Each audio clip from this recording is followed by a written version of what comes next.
It's fall and it's time to get back to GT3 racing in RCI. The flagship championship continues and begins anew right here in Suzuka, Japan. Hello, everybody. I'm Jesse Lee, joined by Ryan Rai Rai Gill and Stewie, aka Benjamin Heilman.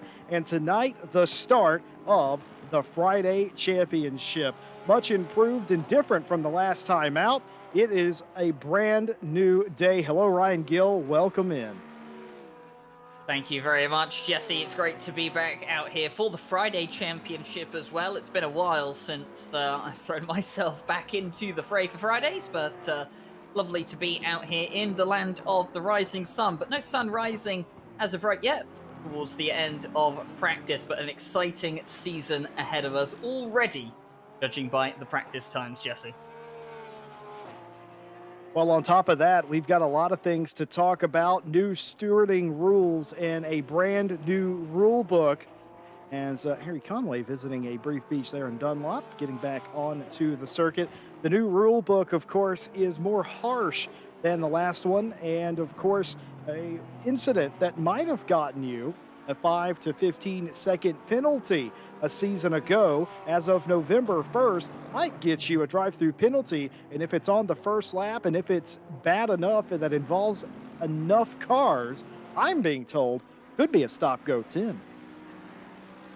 Yes, the stewarding rules and, well, the whole rulebook in general has been, well, I would say slightly rewritten, but it's been completely rewritten, hasn't it, Jesse Lee? And from what I understand as well, it will be rewritten over the next 2 months again, as many changes incoming for the RCI community. But the stewarding changes have come in first for the final round championships for the season. And you know what? I like the changes that have been, put forward, Jesse. It means that they're not as restricted in terms of how they view incidents. It doesn't necessarily mean that every single incident will have the same penalty just because they're very similar to one another. It means that the stewards have a bit more free reign about their penalties, but it does mean if you do get something wrong, it is your fault. You're going to get punished big time for it. And I think that's something that, considering the rather poor standards we've seen as of late across a lot of communities here in ACC and sim racing in general, I think the drivers are in need of a bit more than a slap on the wrist for some of the accidents they've caused lately. Well, remember the other side of that coin as well. No more cookie cutter penalties. It is going to be up to the stewarding team to determine if there was malice, if there is intent, or if it's accidental. That will all go into how the penalties are laid out as well. There's going to be a lot of contact, body to body contact, that is likely going to be let go now and won't even warrant anything outside of a no further action. We used to give frequent warnings for contact where maybe they weren't necessarily even. Some of that all comes back to a steward's discretion now. No more cookie cutter penalties. It's all done sort of on the fly, if you will. Speaking of on the fly, practice already over, getting ready for the very short 10-minute qualifying session. Ryan Gill, I'm actually curious, do you prefer 15 or 10-minute quali sessions? Ooh, interesting question. I would say I prefer the 10-minute sessions, personally. I tend to feel that the 10-minute sessions, they put a lot more pressure on the drivers to get that banker lap correct on the first time by.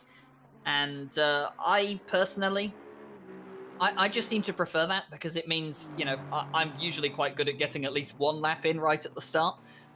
So that I can have a lap down. I know some other drivers are not particularly great at that, and well, having a shorter qualifying session, in my eyes at least, gives me a slight advantage, towards the start of the qualifying session. But I know that some drivers they get into a groove after a few laps, and then they can really start to set out some of the very, very fast laps, but they won't have much of a chance to do that this evening or this season, as the 10-minute qualifying session will be occupying every round this season. And it really does put the pressure on these drivers to get those banker laps in on the first time by.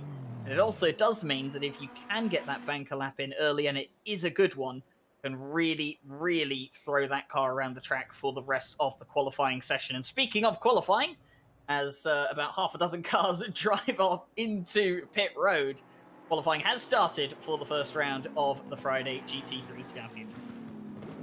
And as they go out on their first sighting lap, trying to get the heat in the brakes, heat in the tires, and everything up to temperature, of course, the atmosphere is a bit different as well. Instead of being near evening, it is 2 in the afternoon, and everybody will be vying for space out there. There, not a big problem here at Suzuka. It will be a bigger problem at some of the tracks down the line. Everybody should be able to find at least a little bit of real estate, a little bit of space. When we came on air tonight, I mentioned something. I mentioned this is the flagship championship, the premier event. Why is that? Well, we've got the likes of Boothby, Jardier, Grady, Sundstrom. You get the point. It is the top of the top, and they are here to do battle for every single round, every single lap if they have to. And of course, this championship, a little bit different than what they would have done during the summer. We always see that lull, don't we, Ryan Gill, during the summer where signups are down, there's not as many people. And then as soon as fall comes around, everybody has a little bit more time. Maybe they're stuck inside, the weather's not quite as great. You see this bump in competition. I can't wait to see what happens here. Day one, quali session number one. Yeah, it is typically the way it goes. Things get very quiet towards, the summertime, and it's going to be the same exact thing when we hit, later into December. Things are going to get quiet. It's going to be the winter holidays and the new year as well. So everyone's going to be very, very busy, and not really have too much time to go out racing. And it is always nice to come back in the spring and the fall to have all the big drivers, and well, not just the big drivers, but all the the numbers coming back as well. It's great to see everyone out here. 5 splits for this championship today, as we see Tinko van der Velde on board with him right now, going into turn 1 to start the first flying lap of the season for qualifying. And this is also a driver, Jesse, that you talked about some of the names coming back into the fray. We have not seen Tinko van der Velde, to my knowledge, since the World Tour. That's been how long it's been since I have seen him driving out here at RCI, at least on a race I've commentated on. So it has been a while since Tinko van der Velde has graced my screen, at the very least. But he's been doing a lot of driving with Sidemax in the SRO Esports series, and doing pretty well in that series as well. So it's great to see quite a few of the esports drivers coming out here on this Friday evening and putting down some laps, because it all counts. It all counts as practice towards the end goal of some of those esports series they're participating on the weekends. Well, you know what they say, what is old becomes new again. Tinko van der Velde has graced us with his presence, and as he's wrestling his car around the racetrack, getting through the tighter sections and on the way to 130R, you can always tell, folks, well, not always, but you can sometimes tell how busy a racing driver is by what their team name is. Friday GT3 RCI, that tells me that this is a car specific to this championship. It's not his normal car. And, well, a lot of people do underwear that way, don't they? Where they put the day of the week on them. And I think he's done that to his race car in this occasion. Well, Tinko van der Velde coming out of the final chicane and through the final corner now onto the start-finish straight. The first flying lap of the season in qualifying about to be set, and the 166 McLaren will set a 158.9, cuts right over to the right-hand side of the track immediately to stop the car and return to pit lane. It is Savalainen and Frechelle who will set laps shortly afterwards, followed by Conway, but it is George Boothby by about 3.5 tenths of a second who has taken provisional pole, 158.617. And, well, we shouldn't be surprised, should we, that George Boothby has come out here in a new car and he's immediately gone top of the column. Yeah, I'm not surprised. I don't think anybody in that paddock is surprised either. George Boothby was quick in practice. Now he's looking very quick in qualifying. It's no surprise. Boothby is just quick regardless of what he's in. Of course, he does have some incredibly stiff competition this season, and this is only the first qualifying session of the first race. Konstantin Soldatov in the 911 coming across now. Let's see where they get put on the board. Haven't set a lap to this point. This is looking like a decent one, and will put them, and no, it won't put them anywhere, in fact, as that lap was invalidated as well. So that's 2 or 3 invalidated laps in a row for Konstantin Soldatov. That's not ideal, especially with how short the qualifying session is. Suzuka is a very long circuit, by the way, one of the longest circuits we have here in ACC, where you're looking at qualifying lap times in the 158s at the top end of the field right now. So you waste at least 2 minutes, doing an out lap around here or doing a cool down lap and preparing for another flying lap. So you don't have too much time if you get it wrong. And Soldatov at the moment just experiencing that right now. Another driver I'm keeping my eye on further down the grid as we see the likes of Jaroslav Honzik crossing the line to start a flying lap is I was looking for Martin Grady in the Bentley, all the way down in 20th place, 1.5 seconds off provisional pole. We haven't seen Tidge around since season 2 of the GT3 World Championship, and yeah, he was a bit absent over the summer, didn't attend for the Friday Endurance Championship that we've just wrapped up a couple of weeks ago. But he is back here in force in the number 18 Bentley, and, well, down in 20th at the moment. We'll be looking to maybe sneak into that top 10 towards the end of the session. Speaking of another car that has yet to set a valid lap, Jaroslav Honzik, the Jardier community team, number 39 Porsche, has yet to set a lap as well. A lot of the fast drivers, we got Minno Krozen, by the way, who was down there just a moment ago, though I believe Minno just set actual quick lap. And Jardier returning as well. His community teams have flooded several of the RCI championships, GT4, GT3, I think Super Trofeo championship. It didn't really matter. He had a community team in all of them. Well, now Jardier himself is back to compete for this Friday championship, and why not? Darren Maholland coming to the line, and I think that was another invalidated. No, it was not. That lap counts. A 2-minute .420, only 29th place, as the top 14 cars, all the way back to Chris Vining in the 113 Lamborghini, are all within 1 second of each other as Bourdais comes across the line, slots in to 31st place at the moment. Soldatov and Honzik, though, Ryan, they've got to get a move on here. They do need to get a move on, and here comes Jaroslav Honzik. Speaking of, up towards the timing line now, we'll have to find out what is it exactly that Jardier can do. Goes across the line, goes up into 5th. It should be no surprise that John Jardier's first valid lap can throw himself well into the mix in the top 10, and is just about 0.3 of a second off of Boothby's provisional pole time. This will be Jardier's final lap as well, cross the line, I believe, with less than 2 minutes to go. So this should be Jardier's final lap. So he'll only get 2 flying laps in, which is not much around here at Suzuka. And we're looking at Martin Grady as well, who I believe has only got 1 valid lap so far, which is the one that's landed him in 24th. Watching where he is at this moment in time, I mean, 24th. He's up by about 0.4 of a second right now, Jesse Lee. That could take him up to 18th place, but that's not where Martin Grady wants to be. He wants to be further up than that. Going to come through the final corner now. He has gained time through the chicane. He's up by 0.6 of a second. The Bentley takes that run up towards the line, losing some pace. What will it be for Martin Grady? It's 13th as he crosses the line. He still has enough time for 1 more flying lap as Savalainen throws himself up into the top 5. Well, here's Konstantin Soldatov. Needs to put a lap on the board. Hasn't done it. Has had just about 3 invalidated laps to this point.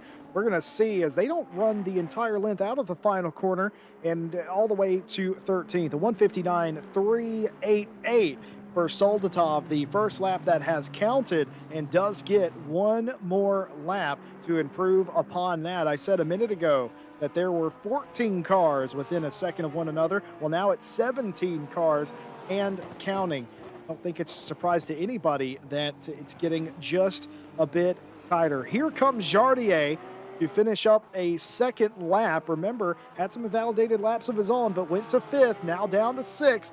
Coming to the line. Will this be an improvement? It's looking good. Coming to the line, all the way to second, a 158.689. And the first car across the line takes second place, less than 1/10 off of the pole position at the moment. I was going to talk about Caracas for a second. What a lap by them early in this session that put them on the second place spot. I think they've been moved down to third now, but nevertheless, an excellent lap by them as Martin Grady, like you said, with some work to do.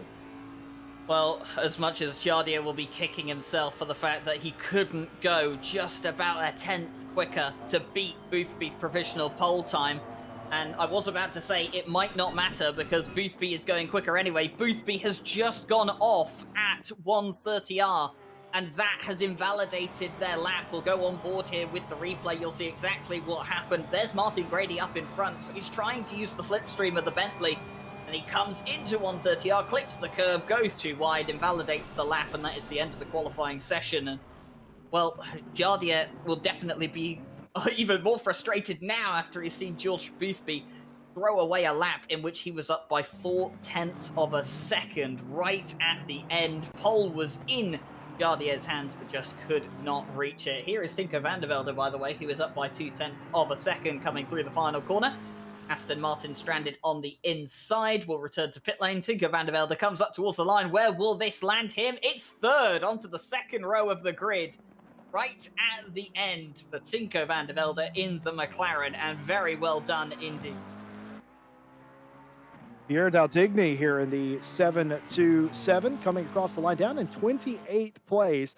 Would like to bump up a little bit. I think they might do that on this lap. How far will they go? Up to 21st, and that will conclude qualifying here today for round one. And that's just about as action packed as we expected it. The results of qualifying scrolling past your screen right now. George Boothby over Jardier. They will make up the front row. Tinko van der Velde and Juna Savalainen will make up row two. Caracas and Anna Frave, the next row. Taylor, Froschel, Dubel, Baca is your top 10. Harry Conway just missing out on the top 10 there. A lot of cars very close. Of course, you would have known this already by virtue of looking at the link that you clicked on to get to this point, but this is the pro split. These are the best of the best. And Ryan Gill, this is not only the best of the best, these are the esports best of the best as well.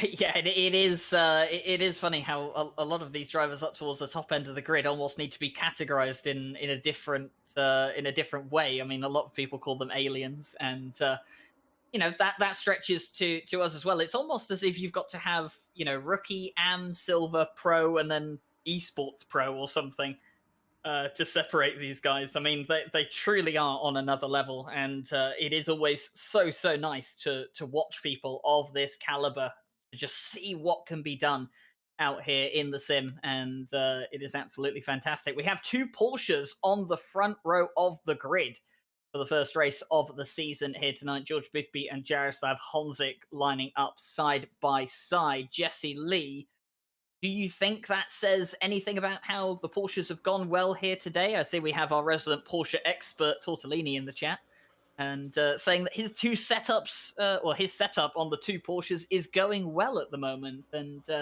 both of them being on the front row of the grid, I'm inclined to agree that the setup's doing well, but the driving skill on display is also pretty impressive from both George Boothby and Jaroslav Honzik, especially from George Boothby, who is apparently in this car for one of the very first times, I believe. Yes, indeed. Well, Tortellini may not be in the race, but apparently his setups are, and that's just as dangerous some of the time. Folks, this is normally where we would show you the points and we'd talk about the strategy and all that. Well, it is round one after all. We do not have any points to speak of. So, and we've already talked about the rules changes. Accidents may be judged more harshly, minor contact may just be deemed no further action and moved on, not even a warning. It is up to stewards' discretion. This is the first time they have ever dealt with that in a live race. Of course, the GT4 championship from one night ago was the first race of the new seasons. And of course, that will be judged like that. But that's post race stewarding, not live stewarding. Tonight, live stewarding, it's going to be very interesting to see how they deal with that. I was talking to the stewards pre race today, and their biggest fear was not learning the new system, which they've been working on. Their biggest fear is making sure that every driver in this race understands the rules that were laid out. Of course, they had access to the rules for weeks now. They should know it, but as a steward, you can't help but worry somebody hasn't done the reading. Well, it's one of the things we always do talk about, isn't it? Is that it's important to keep up to date with things that are going on in the community, and a lot of these drivers do race around multiple communities. The likes of SimGrid, Actual Vision, OTL, PCDC, OVRC. There are so many communities out there. That's just naming a few off the top of my head. It is sometimes difficult to keep up with all the rules, but communities will ping, in their announcement channels or news channels whenever they've updated regulations, and it's up to the driver. It's their responsibility to go and read those regulations and make sure they are as up to date as they can be, because I mean, there is nothing worse than joining a series, getting into a championship, and then you break a rule that you didn't know existed, or you take someone out and you're not entirely sure what the punishment is or what the protocol should be. I mean, not every community out there has things like giving back a position lowers the penalty, and there's all these things you have to keep in mind. So it is a bit difficult to keep track of across a lot of different communities and a long space of time, but you know, it's down to the drivers. And at the end of the day, if you all race clean, it doesn't matter what the rules are because they won't affect you. Have you met racing drivers? I just wonder about that. If usually when we have these big round number ones, things can be a bit chaotic. My biggest worry is different than the stewards, though it is somewhat related. My biggest worry is everybody making it through lap one. This is a big old grid of cars, as you can see. Don't know the exact count, but it's got to be about 30 cars, I would say. 33. Yeah, 33 cars out here today. And my biggest worry is the turn 1 2 complex getting stuck side by side in the S's, then going through Dunlop, the Degners. You get the point. Usually see a lot of cars booted off the track. The one reprieve that this track gives you, though, is that the walls are usually very far away. So even if you get pushed off track, we saw Conway and Boothby earlier going off track, but they didn't hit anything, did they? They just gathered it back up and continued. So hopefully that is the limit of the drama we are going to see today. We do very much hope to see an excellent race. Let's get you set up for that. 75 minutes, the scheduled race distance tonight. And on top of that, one mandatory pit stop. The mandatory part of that stop is 1 liter of fuel, no tire change necessary. Ryan Gill, does anybody gamble and take tires? Oh, it's Suzuka. It's a pretty brutal track when it comes to tire wear. I think the benefit a lot of the drivers are going to have here today, if you look at the temperature that we've got out here, 20 degrees ambient, 22 degrees track temperature. It's optimum grip levels as well. It is, I would say, ideal conditions, for a race. If you wanted to have a good range of temperature where the tires are going to be warm but they're not going to be too hot, you won't really have to worry about things like graining, then these are the kind of temperatures that you would like to have if you want to have your tires go the long haul. Then this is exactly what you want. However, each car is different, and there are certain cars, like, say, for example, the Lamborghini, which is really, really hard on its tires, especially at a circuit like this. And, it's going to be a big gamble to go 75 minutes. But it's also a big gamble to swap tires, because there's no guarantee you'll gain all of that place back. It's going to come down to the driver in question. And I think the big thing for a lot of these guys to think about is, do you save tires early? You take it easy for the first 10, 15 minutes of the race. Maybe a couple of people pass you, and maybe, a gap forms between you and the leading pack. If you can save those tires, you can start to claw that back towards the end of the race. And if you save them enough and get the last 20 minutes of the race, you can go all out with your you know, with your car, you can gain that time back. And there's nothing worse than being at the end of a race and not having the tires left to defend a position. Well, the other thing that you will have to take into account as well, this is not a team championship, it's a solo championship. So all these drivers are driving for 75 minutes, and some of these cars will likely have to save fuel to get to the end. So, what strategy do they play on that? Do they try to save fuel in the race? Do they just try to pack it full at the start, take extra fuel more than the mandatory 1 liter at the pit stop, and hope to make up some of that time? It is a lot of strategy. That's what makes 75-minute races so very interesting in comparison to a 60-minute race. Right before we get going here tonight, just want to thank our partners, Driver 61. You get 25% off your driver coaching by going to driver61.com and using our discount code Fanatec. You can use our affiliate link when you make purchases from Fanatec. And of course, AK Informatica for supplying our servers, Sim Racing GP, and Race Department as well. Big thank you to all of them, and a big welcome to all of you in chat as well for spending a little bit of your Friday night with us. We thank you for doing so. We invite you to like, subscribe, hit the bell for more GT racing action. Of course, we'll be back with you on Monday for the start of the Porsche Cup. Herbert Frischel is not starting this race from his grid position. He will start from the pit lane, but will be allowed to start once all the cars go by. Here they are, 2 by 2 off the final turn and down the front straightaway. Of course, we use the GT start-finish line here, not the Formula start-finish line, as George Boothby and Jardier look to take their Porsches into the distance. They were fast in qualifying. How fast will they be in the race? We know they likely will have to save. The green flag is down, and the season is green as well. An excellent start by Boothby. Jardier looking to fall into line, but not looking to fall into line is the big AMG, the number 100. That's Juna Savalainen looking to make a move. Hasn't quite done it as they get single file, but they're still side by side in the pack.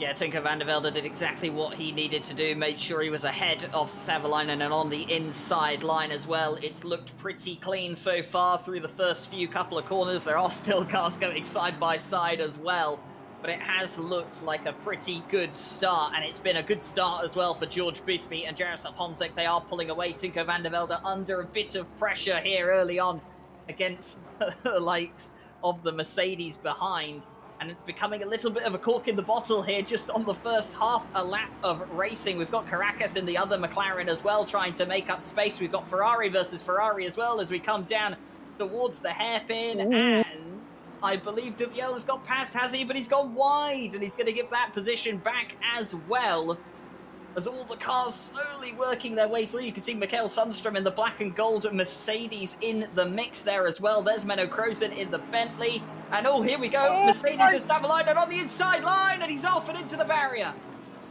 Juna Savalainen just misjudged that. You can't brake in the grass, and that's exactly what he was trying to do. He was just trying to time that. That's a lazy right-handed corner, and it's definitely uphill as well. Misjudged it, went off in the grass, couldn't steer, couldn't brake, and into the wall. That is going to very much be a detriment to him. Not only did he lose time, he's also got damage on that one. Tico van der Velde here has lost a position now. Taylor and Caracas now in front of the 166 driver.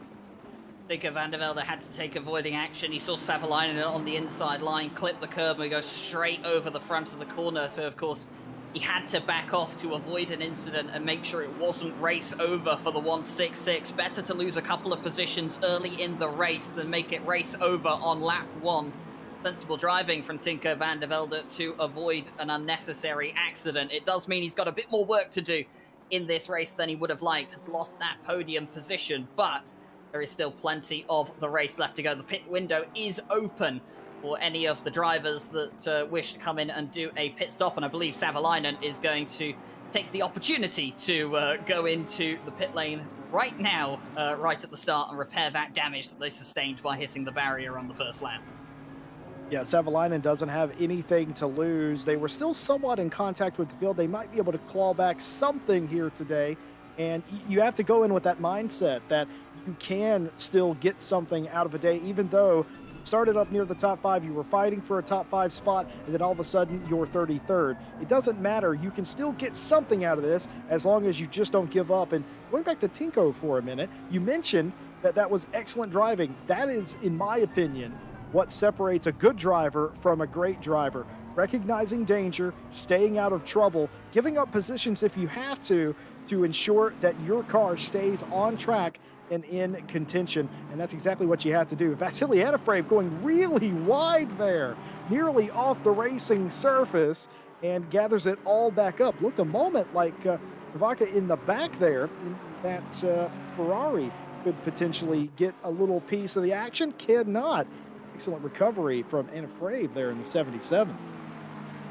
Yeah, good recovery as well. We see Tinko van der Velde. Look how wide he was going on the exit of 130R as well, using all the curb available to them, not invalidating their lap either, not picking up any track limit warnings in doing so, and very, very well done.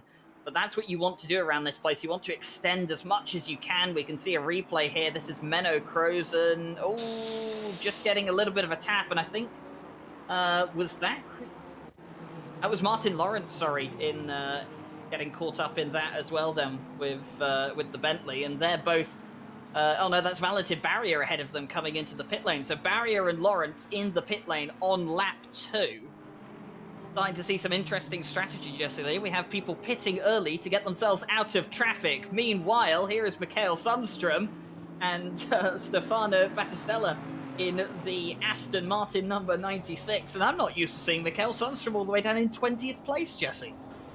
Yeah, you and me both. By the way, a couple of other cars, Verstappen also came into pit lane, came in with Savalainen in the, I think they're driving the 727. I don't know if they had contact or maybe that was just their strategy as well to get out of the melee here early. Keep in mind, if too many cars do it, you're just going to find yourself back in more traffic. Race replay here of the contact. Just a little bit of a force there, perhaps, and thinks better of it and surrenders just a little bit. Probably the best case scenario there. Discretion, of course, is the better part of valor. Yeah, it's a long, long race, isn't it? I mean, we always talk about the fact that, yes, these are sprint races, in quotation marks. Even though they're a bit longer than the typical sprint format of 60 minutes, but you still have to think about what's going to happen in 65, 70 minutes time, where you're going to be. There's no point making any silly accidents or silly overtakes at this stage in the race when it could come back to bite you. And, I mean, let's not try and jinx anything here, knock on wood, Jesse, but it has been a pretty clean start to the race, all things considered. Lap 1 was very, very well done in towards the first sector from all of these guys.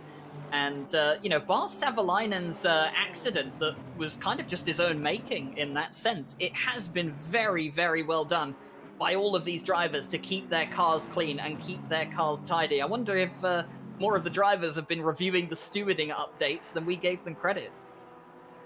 Yeah, I wonder if that's a possibility. I mean, of course, there were a few things. We saw some things live. Stewie showed us some things on replay as well. Certainly enough to keep the stewards active, if you will, keep them awake and in the race themselves, but no major calamities. I mean, obviously, a couple of cars will completely disagree with what I just said, clearly, but you know what I mean. It was a fairly routine start and no massive accidents to speak of, just a few to hand out. Well, George Boothby has had nothing but clean sailing, no accidents, no dramas at all for the driver of the 75 Yaz Heat Porsche, who has pulled out to a 3.2 second lead over Jardier. Caracas running in third place after qualifying just about fifth, up into third, into a podium spot. And Nicholas Taylor here, I have a feeling, yes, the McLaren indeed, just got all squirmy on the exit, riding the exit curb just a bit too much, and that allowed Nicholas Taylor to close in on the McLaren so much. The Aston Martin is decent around here. It has pace. And Nicholas Taylor definitely, putting that car to work at the moment on the back of Caracas. And this is for a podium position early on in the race and could become crucial towards the end. Here is Martin Grady. Everyone's is it King of the Plebs, Jesse? Is that what he calls himself, or what everyone calls him? But King of the Plebs in 11th place right now. I'd say that's pretty decent up in the pro split. I just got to correct myself. I call him King of the Plebs. Somebody in chat, I swear to you, 3 or 4 months ago, called Martin Grady the King of the Plebs, and I thought that's what his fan base called him. As we're going to see, Nicholas Oh, continue to force the issue here in the triangle. Contact avoiding action by the Maka in front. And I'm pretty sure the stewards might just let that go, honestly. But they'll have to look into it for sure. hmm, To see, because I think the big question they're going to ask themselves is, did the McLaren gain an advantage? The fact that the McLaren is about 7/10 of a second up the road rather than 2/10, I would yes, likely yes. say that they did gain an advantage, but we'll have to see exactly what the stewards think of that. It's entirely down to them. Maybe they think, considering the circumstances that they were side by side, there wasn't enough room for the McLaren to go across the curb on the inside. Maybe they'll let it go. But it'll be interesting to see what their opinion is as we watch on for Battistella at this point in time. The 96 chasing down Chris Vining in the 113 Lamborghini. The only Lamborghini we have out here in the field, by the way. Obviously not one of the most popular choices of cars, but it is always great to see some of the more obscure manufacturers out here on the grid. And speaking of obscure manufacturers, a few people may have noticed it earlier on in the race and in qualifying. We have a Nissan GTR out here as well, up in 13th place. Yeah, that's Max Payne. Max Payne and Chris Vining have something in common. They like to take the road less traveled. Of course, Chris Vining, who came out here a season or so ago in a Nissan GTR, did really well. In fact, in that GTR, has traded that for a Lamborghini, who I think we could argue is a equally as less popular car. And now Max Payne, I think this is Max Payne's second campaign in a GTR as well. This is Jardier, 4.1 seconds behind your leader, George Boothby, running out in space, has space out in front of him, space out behind him as well. Top three have gotten away as much of the rest of the field do continue to squabble over the positions. Back to the Martin Grady story. Somebody in our chat on the very first Friday championship Grady ever entered was cheering him on and kept calling him the king of the plebs. I interviewed him 2.5 months after that for an unrelated championship. And he told me, I've never heard that in my life. I don't know what you're talking about. I thought that's what his chat called it. His chat calls him Tidge, obviously. But I thought King of the Plebs was his moniker. I've kept calling him that ever since. To me, he's the King of the Plebs. Came from GT Sport, raced on a controller, I believe, at one point, on a wheel now, Ooh. doing an excellent job. And for Batistella, a little bit of contact there, too. Yeah, and there was a bit of a flash of the lights as well from Vining in the Lamborghini. Obviously not happy with the contact there that happened during the overtake. So that'll be something for the stewards to have a look at as well. We'll have to see what happens here as Tinko van der Velde has gone deep, and that's going to allow Onufriev a chance to go down the inside. But then look at the drive from the McLaren out of the corner compared to the Aston Martin. There's no competition there on which car is better out of the corner, but here comes the Aston. It's got legs towards the end of the straight. Is Onufriev going to have a look on the inside? Tinko van der Velde is very, very wide, and the Aston Martin looking on the inside line. Tinko should be good on the exit of this corner, but there is no doubt here that Onufriev is putting van der Velde under immense pressure right now. Flashing of the lights from Vasily there to Tinko van der Velde. I would say mission accomplished for van der Velde, and frustration mounting for the driver of the 77, but excellent clean racing, you have to say. Oh no! Into the hairpin contact. Alexander Borodai spins the car in front of him, that Lexus, and it's all gone wrong. I think Borodai was the car in the Lexus. It was Ippolito in the McLaren that has spun Borodai out. So Borodai, unfortunately, quite right. Unfortunately, going backwards through no fault of their own, and that is something the stewards will be having a look into as well. That might be a stop-go. Yeah, and it could be a stop-go. There was no return of position either, so we'll have to see what it is. We'll let the stewards do their job, and we'll see what comes of it later on in the race. Looking back towards the action, though, it has not gone well for Tinko van der Velde. Has lost the place to Onufriev and has lost the place to João Cavaca as well. If it couldn't get any worse, one of his old rivals, Harry Conway, is just behind him again.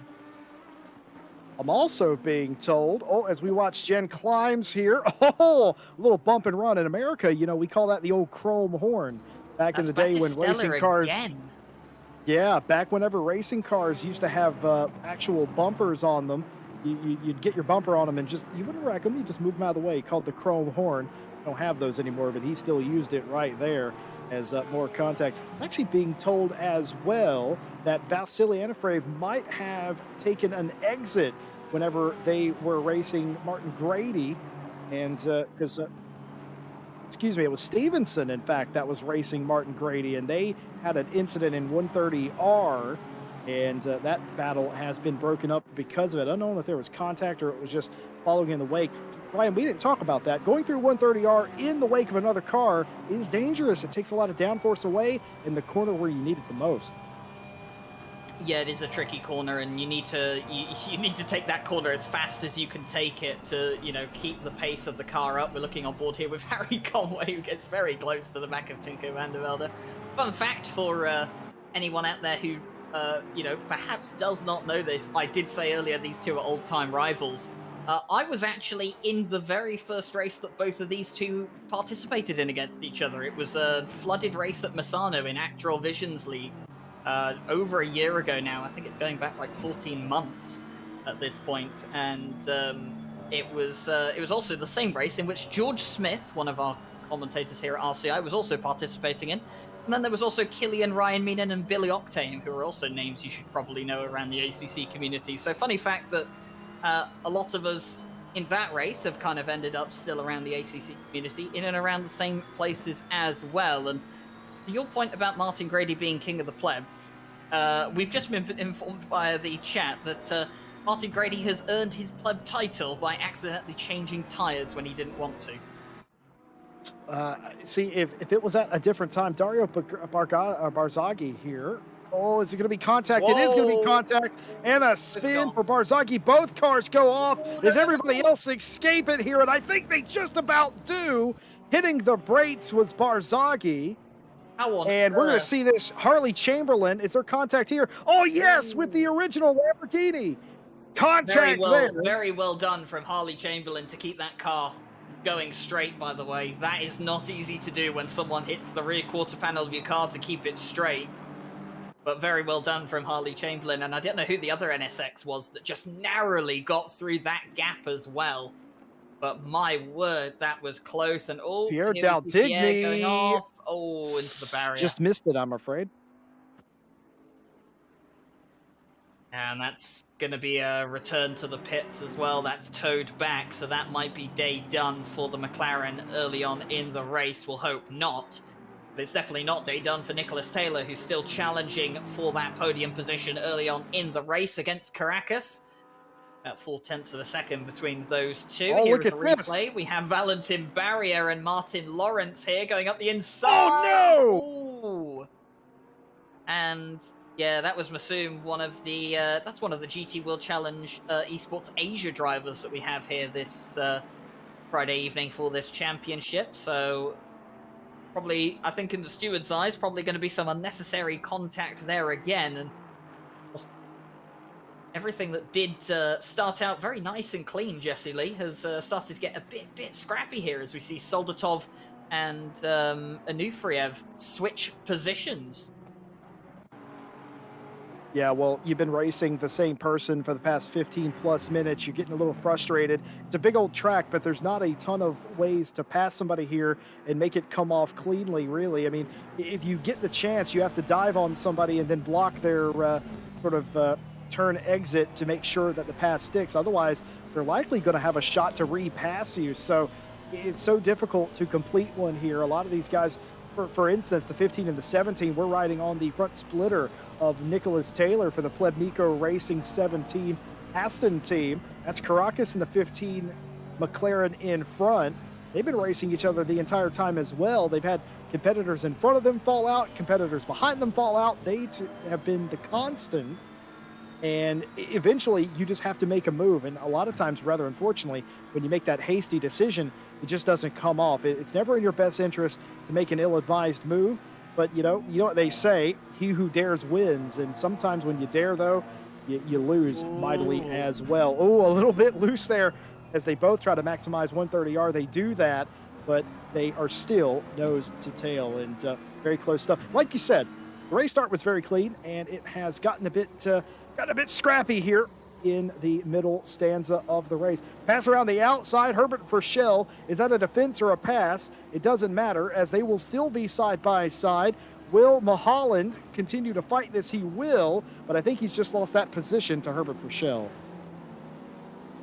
That's going to be an interesting one as well. There may be some sort of investigation into whether that overtake was done on track or not. We didn't quite catch all of it, but I'm sure the stewards will let us know. They are busy as well. We can see them over in the stewarding room, just below us to the right, and they are hard at work. Papers being signed, fingers pointing at screens, discussions going on, Jesse Lee, and well, it's always convenient for us. All we have to do is stand up here and talk about what we see on the screen. The stewards have to make all the important decisions in the race, and well, Nicholas Taylor at this point in time, I wonder if he's considering some important decisions at this stage in the race. Clearly feels he's faster than the likes of Caracas, but I don't know. Does he maybe want to try and go for the undercut strategy? Pit early, see if they can get themselves into some clean air, set some fast laps, and hope that they come out ahead of Caracas when the 15 eventually comes into the pit lane. Double-edged sword, Ryan Gill. Double-edged sword, because if Taylor comes in now, they're set on their strategy, and Rockets could change their strategy in some cases to kind of meet them. So if the first to act usually has an initial advantage, but may lose out in the long run, you don't know. No tire change required.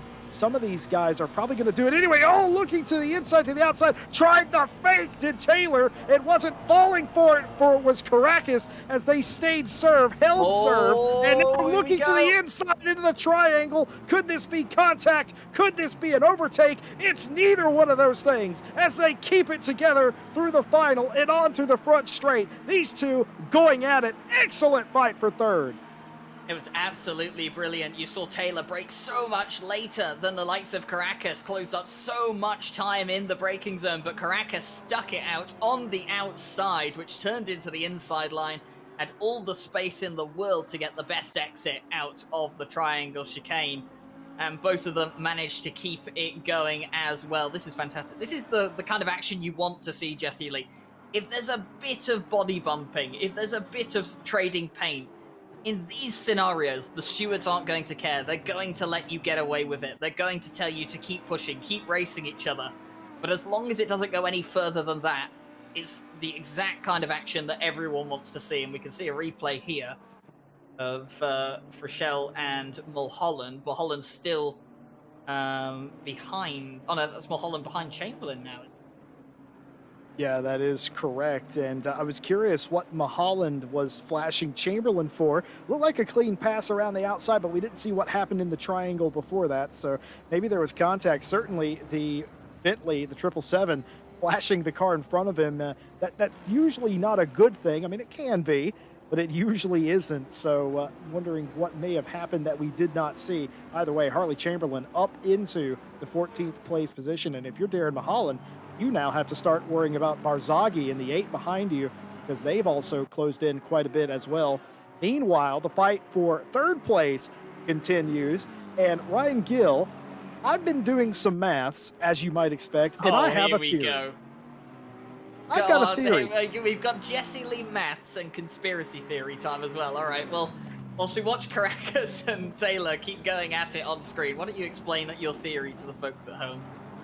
Everybody at home, put your tinfoil hats on. We're going to talk about strategy really quickly. George Boothby is so much faster, sometimes a half a second a lap quicker than Jardier.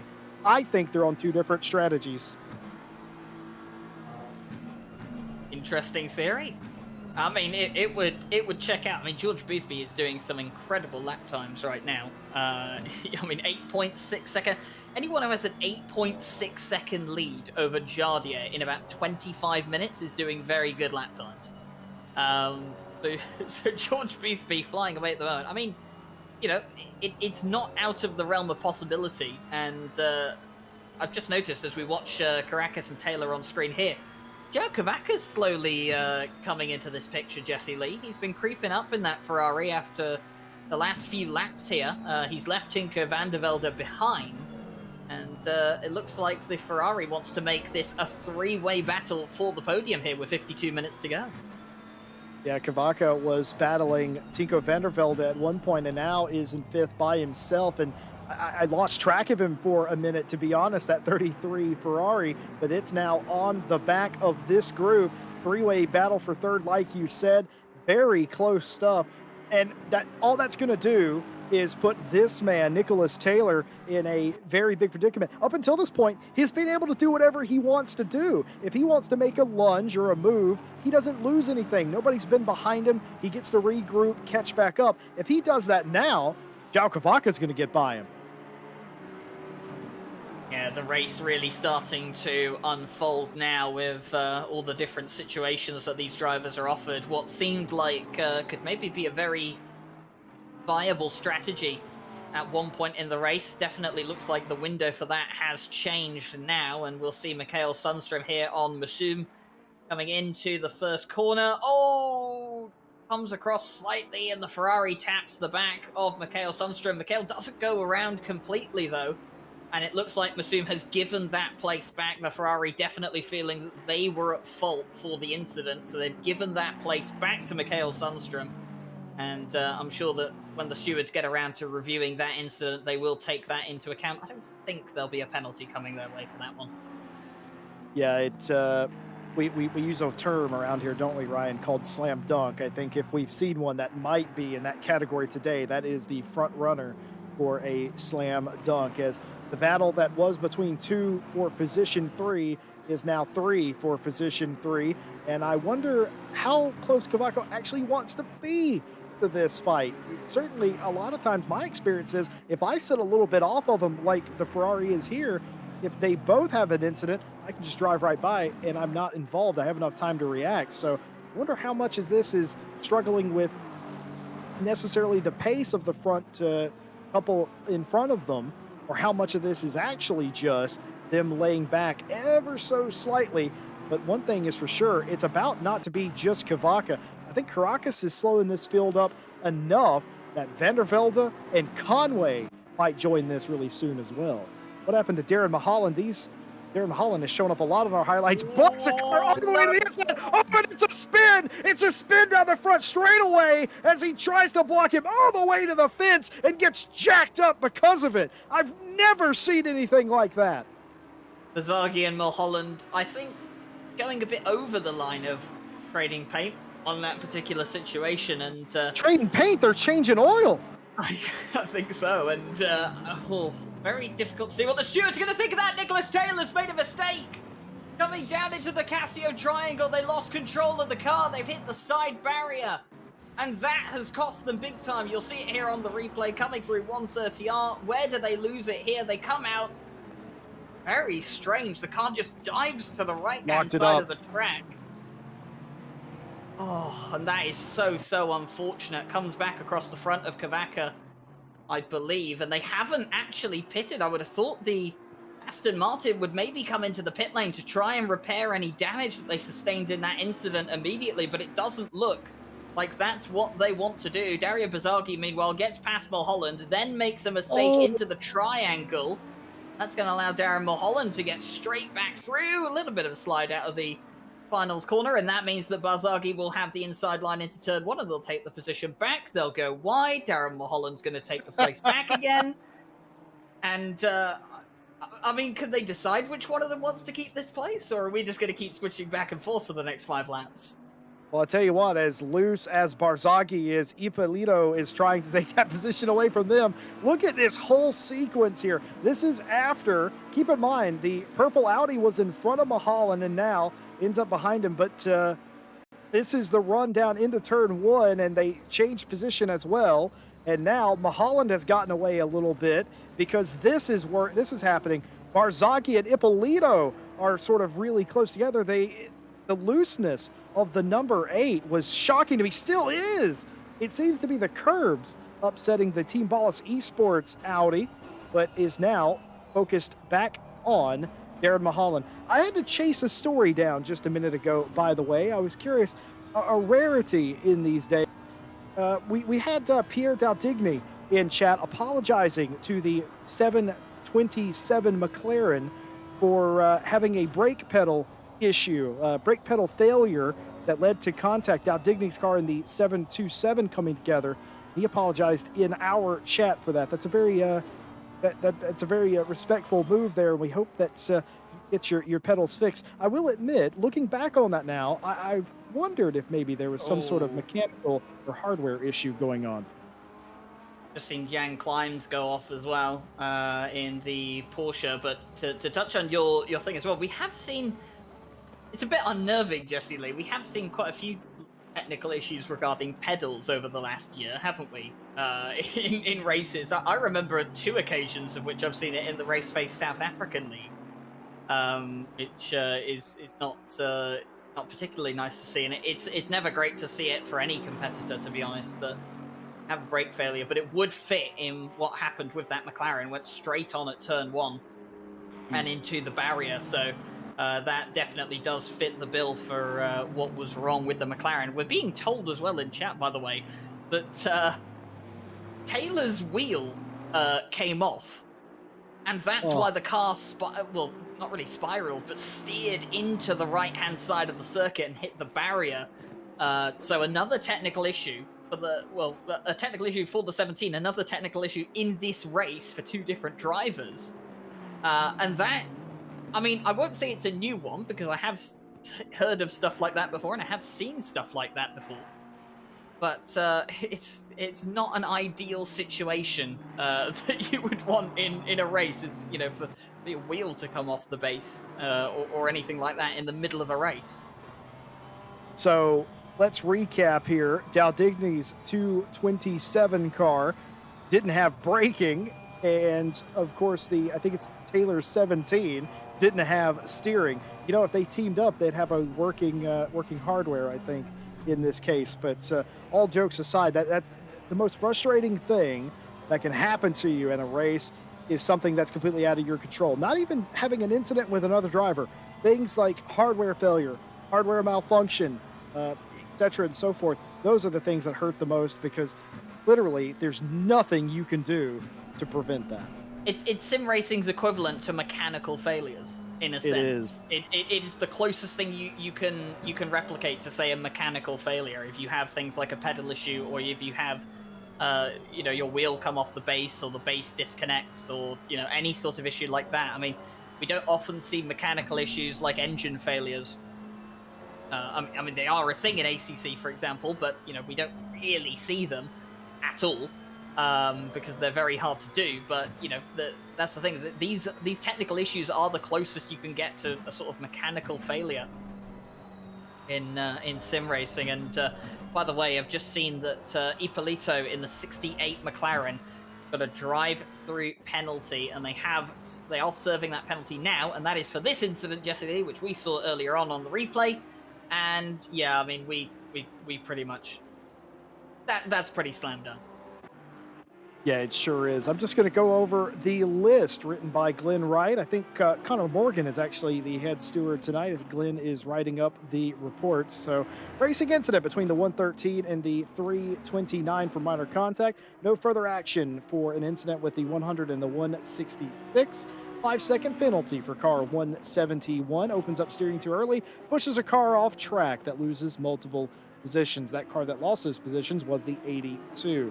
5-second penalty for car 98, turning into the 68, trying to avoid the grass and causing contact. So 5-second penalty for 98. Racing incident for hard racing between the 899 and the 96. Warning for car 17 for an excessive dive bomb on car 15, but the 15 was able to keep the position. No further action for a minor collision between the 113 and the 96 into turn one.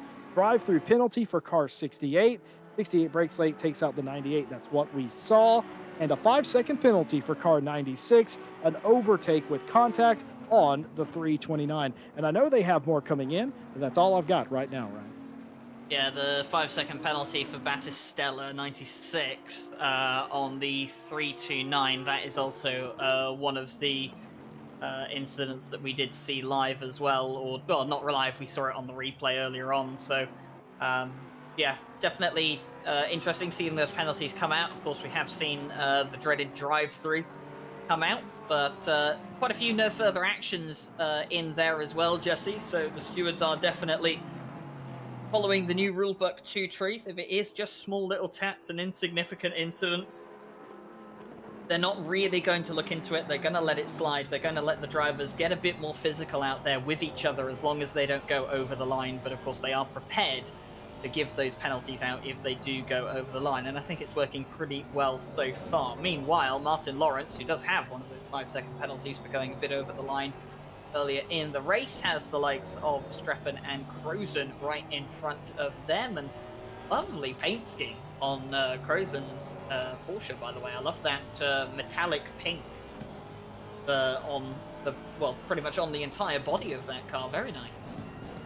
Yeah, Rince usually has some really nice cars, and I think this is top of the heap for the 81 Porsche. It's very nice. I like that. It's not quite a rose color, right? But it's very nice. And it works in this light as well. Normally when you go for paint jobs like that, they don't work as well in low light, but it has done on this occasion. Herbert Verschell has found themselves in all manner of battles today. Let's see what happens here. Oh, is this even going to be a battle? It is. This is exactly what I was talking about. A lot of times, even when you miss the corner, you still end up side by side with somebody because even though they've missed the corner, the next corner doesn't necessarily favor them, and having the longer way around, building up speed. But either way, Verschell has been able to make that work and get the 10th place position away. As we jet back to the front of the field, we suspect these two front running cars are on very different strategies indeed. Boothby, who's running quite a bit quicker than Jardier. I expect that Jardier has more fuel in his car, and Boothby is running a bit more lean, and he'll be taking more fuel in the pit stop, will Boothby. Jardier won't have to. We'll see if that strategy works, if indeed that is what they're doing. We always say it about strategies, isn't it? Hindsight is 2020, and you never know what the correct strategy is until the race has run its course. And that's why you often see in the real world of racing that strategists do get paid quite a lot to make the right calls and make the right strategic decisions. And when it goes wrong, it can often go wrong in a very big way. And you will see esports teams as well that will have strategists. There are esports drivers that participate in the SRO Esports series and say the SimGrid World Cup and other esports series as well. They will have a race engineer with them. They will have a strategist with them. Sometimes even it's one of the drivers in the team that is the head strategist.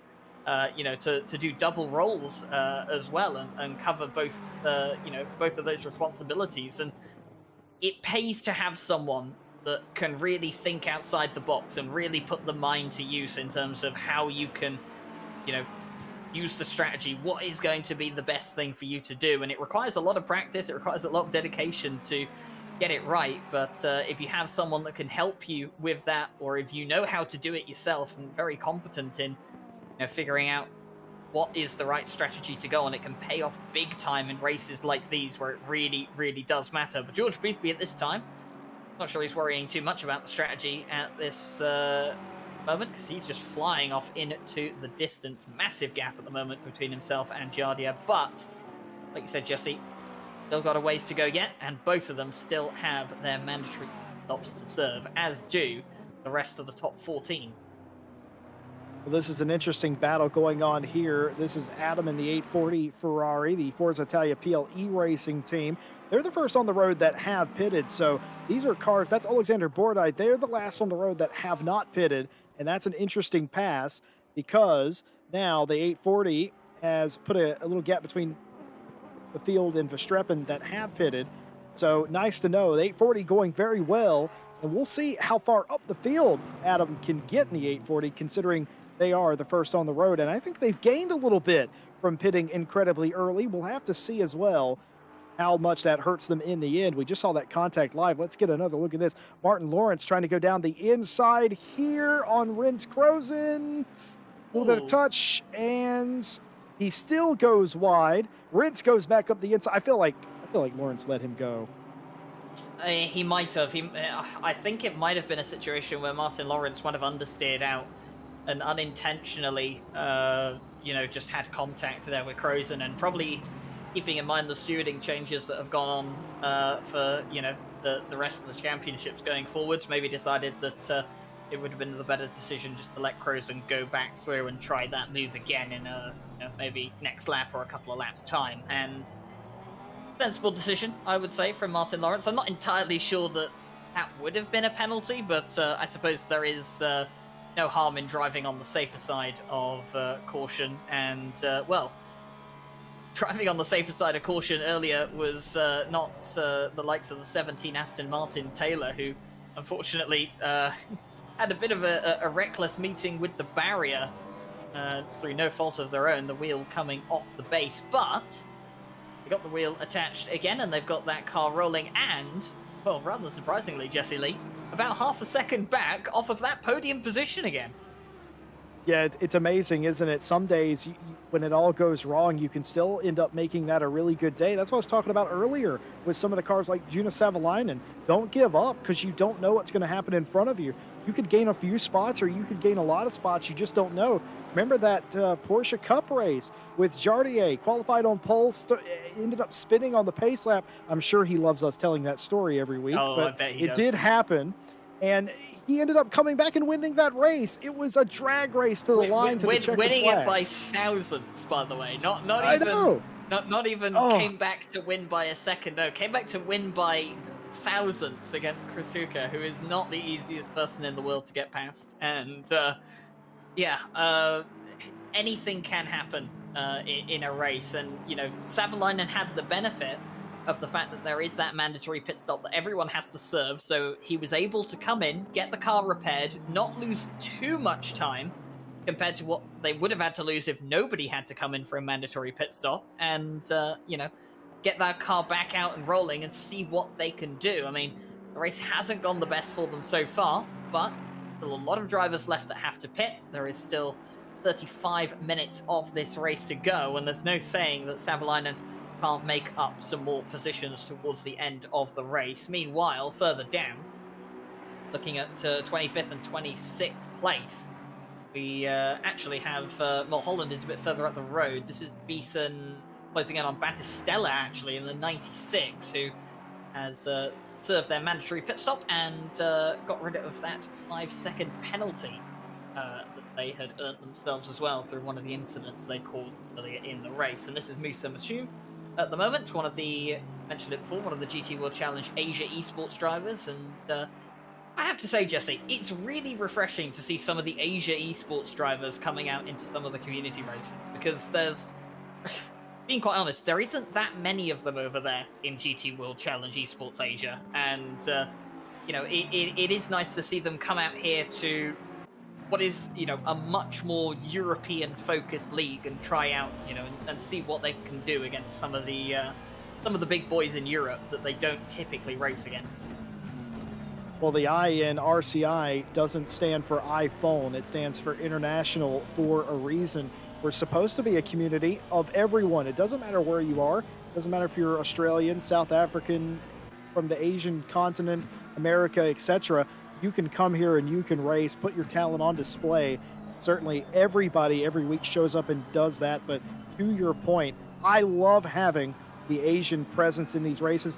Drivers, teams that I don't normally know because I don't broadcast, I don't commentate on Asian esports events. To see them here, to be put on display, to get to see what they have is absolutely excellent. I want to see more of it just like you, and it's great. I think we've got several Asian countries in this race. I think Malaysia and a couple of others as well. So fantastic to see them showing up and showing out, letting us see what they can do. Taylor, who has just peeled off into the pit lane, actually is one of those Malaysian representing drivers here tonight, and into the pit lane they go. So Nicholas Taylor has come into the pit lane. They will serve their mandatory stop. I imagine they'll repair whatever damage they have on that Aston Martin from the contact with the barrier earlier on.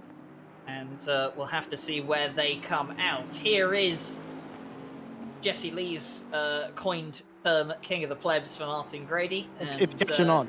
it's 23rd place at the moment for Tinch.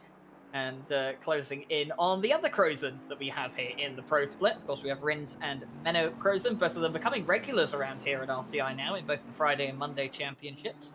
And even sporting themselves out in the Thursday championship as well. They do quite a bit of racing around here. And here is Battistella again. Oh! A bit of a flash of the lights as well, and that was against Darren Mulholland. And they're going to be side by side again, in fact, as Battistella looks to have made the move on the back straight and into 130. Oh, they go! The Aston Martin gets out of shape. They're going to lose the position. Comes back on the track rather quickly. They're going to try and hold it on the inside line into the first part of the chicane. They'll lose it on the second. It's not been an easy race for Battistella, some of it through their own making, some of it definitely not, but it has been rather hectic for them as the leader comes into the pit lane. George Boothby in the pit lane. That looked pretty close to the speed limiter, but I think he did get it slowed down just in time.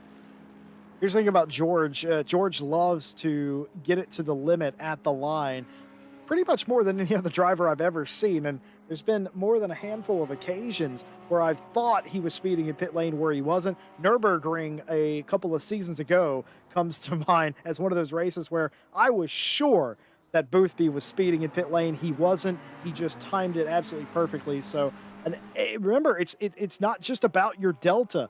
It's about your entry lap, your time to the pit lane limiter, and what you do immediately when you get off of it as well. So all of that factors in to how good your pit stop is. And for George Boothby, he's hoping that his is a routine one without any sort of surprises.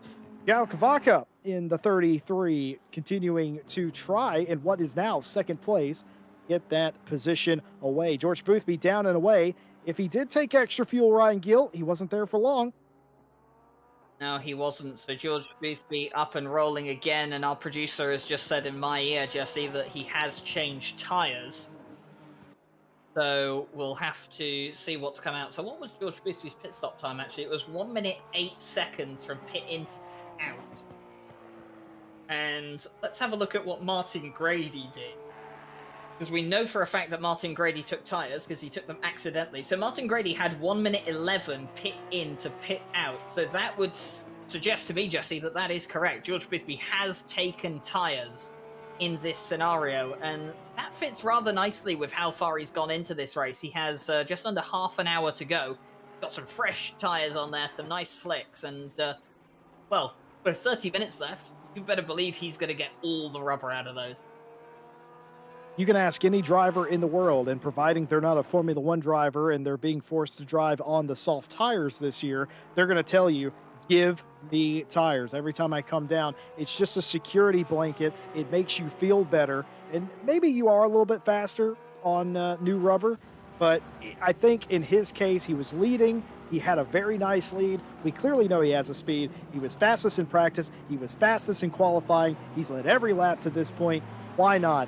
Give the best car the best chance to win this race. Give him new tires, give him the fuel to go to the finish, and let him do him. And George Boothby can do just that. Now, all that said, Jardier will have probably been notified, because we know that. We know some of the Jardier faithful are in chat, and he may already know what Boothby's strategy was to begin with, because he fell off so quickly.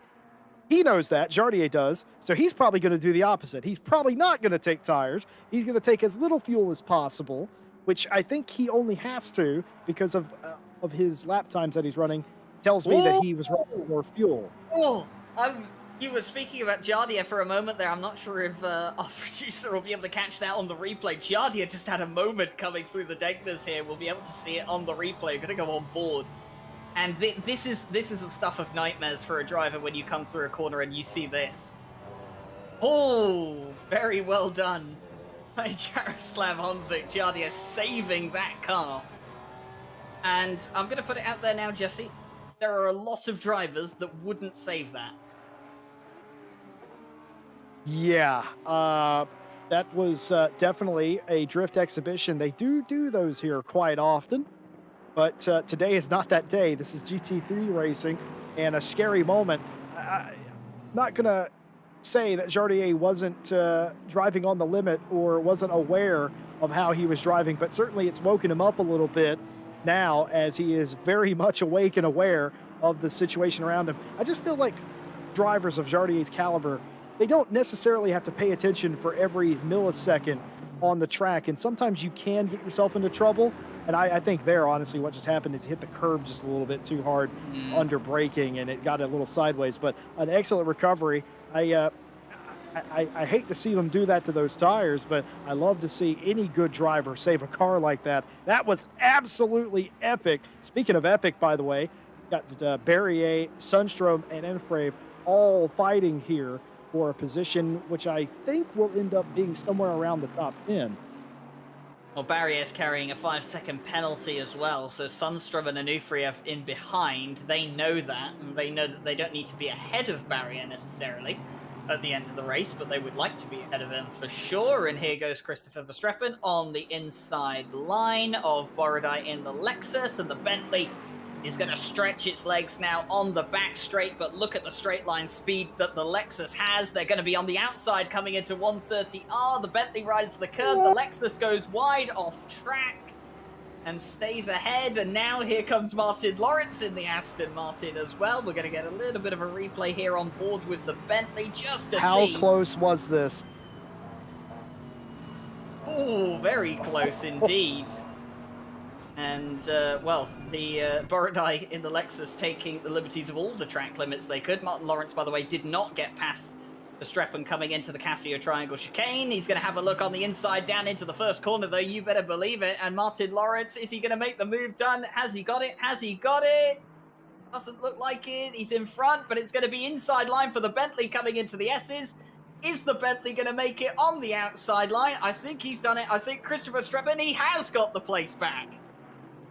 Oh, a little bit of a flash of the lights there, a little bit of frustration from Martin Lawrence, maybe just trying to change the eye level of the driver, getting his head a little bit. For me, that was excellent racing by everybody involved.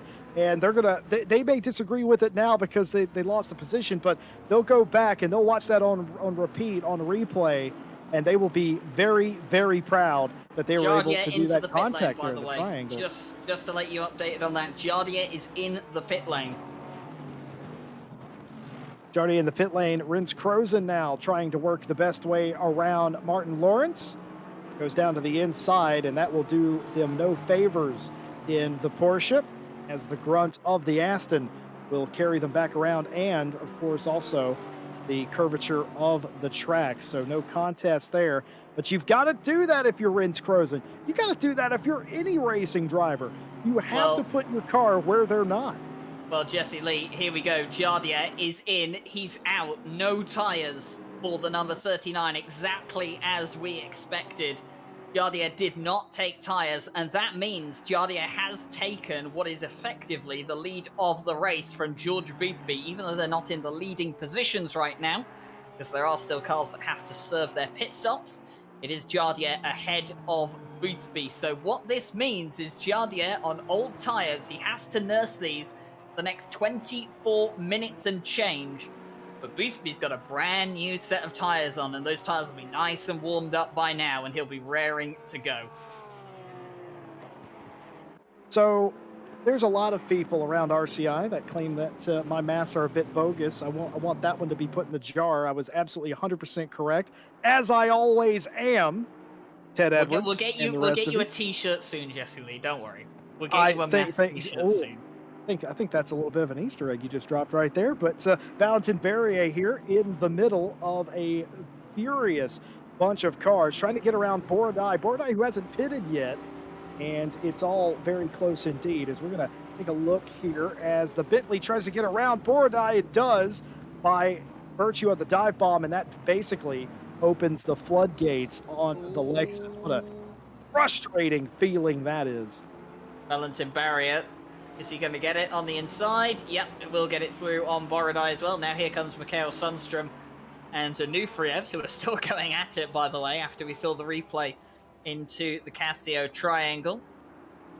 So plenty of action going on all the way around the field at the moment as well. And it is absolutely fantastic to see a lot of really close racing here, Jesse, at this point in time. And It's been really 22 good. minutes. It has been. I mean, we did talk about, round one. It can Oh, sometimes be good, sometimes be touch and go. That's Mikhail Sundstrom, and we'll get a replay here on the he cooked inside it, but he line. overcooked it.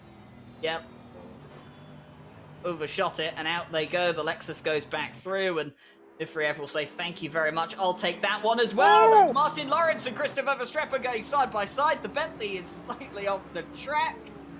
And Martin Lawrence will take the position. Rins Grozen in behind, having a look, saying, calm down, lads. Rince Here we go. Crozen sitting there going, I'm glad I'm Ooh. not involved, running themselves both off the track. That almost, we've seen that before where the car on the outside is trying to stay as close to the track limits as possible and it turns the car on the inside. But somehow, Ryan Gill, attempt after attempt, nearly everybody continues to make it. It's a testament to how good a lot of these drivers are in these high pressure situations, making contact but not taking anybody out. That's what you like to see. Yeah, like we said, if you're going to make it rubbing is racing, then make sure it doesn't go any further than rubbing is racing. And there has been some fantastic door-to-door action here tonight. And on the replay here, Herbert Frischel and Martin Lawrence just a little bit of contact there, but nothing too much doing. And it will just be as they were, although Christopher Verstappen isn't quite done with Martin Lawrence just yet, and wants to take that position back that Martin managed to relieve them of. And this is one of those situations, Jesse, where you look at this and you can only see this going all the way to the end of the ring. Yeah, it's going to be a fight to the checkered flag, and it may be some fights after the checkered flag. Bumper cars here in the hairpin, nowhere to go as everybody slows down to make the corner, and a couple of bumps. You see Valentin Barrier let Crozen back through. Crozen gave a little flash of the lights to say thank you very much. So just Yeah, one of those. Return the position. Yeah, one of those that wasn't in malice. That was a flash of the lights of appreciation there. We mentioned earlier, usually it's frustration, but that definitely was appreciation as the front run down the straightaway here as Anafrave looks to go to the inside of Barrier. Barrier closes it off, gives him just enough. It says, hey, if you want to try to go deep, you go ahead, but I'm not giving you the middle of the racetrack, and is forced to stay in that position. And of course, that will do nothing but frustrate Valentin Barrier, or excuse me, Anafrave on Barrier there. So a couple of cars still yet to pit. In fact, the front four. Caracas leads this race in the number 15 McLaren. Tico van der Velde, the 166 McLaren, your top two. Harry Conway in the 28 Porsche up to third. And Konstantin Soldatov in the 911 Aston is fourth. Everybody else has pitted. And by the way, I was going to mention earlier, with new tires, I thought George Boothby would be a weapon. He had a little bit of a lead to Jardier, but there is no lead anymore. It is game on with less than 19 minutes to go for what we assume to be the win of this race. Jardier versus Boothby. We've got a battle for what is the provisional lead at this stage. We have a four-way battle for what is the fight for third place, effectively. We have a six-way battle for the fight for 11. It's all kicking off here at Suzuka as well, and there goes Anufriev on the inside of Valentin Barrier. What? My word! Did he have to pay postage for that sin? I have to say, that has to go down as one of the most impressive overtakes I've ever seen at the Degners. I don't know how else I can explain stay on the that, track. But my word, incredible overtake from Anufriev. I think Valentin Barrier is probably as surprised as we are about that overtake as well, as we switch back to what is effectively the battle for third place. Four-way fight here. Caracas, Van der Velde, Conway, and Soldatov. Two McLarens, a Porsche, and an Aston Martin. It is game on here for P3 in the first round of the season, just the same as it's game on for P1 in the race at the moment between Jardier and Boothby. While we have just a moment, I'm going to mention some of the other penalties that had come through. You can, of course, see them on your screen as the red numbers at the end of the scoring pylon. But 15-second penalty for car 8 for taking out the 113. Warning for car 8 for failure to hold brakes after said takeout. 5-second penalty for car 113 for an unsafe rejoin, leading to contact with the 725. That was in the S's earlier. 5-second penalty for car 72 for forcing the 48 off the track. No further action for minor contact between the 15 and the 17, which we've continued to see contact between those two. No further action between the 899 and the 49 for taking themselves out and returning the position.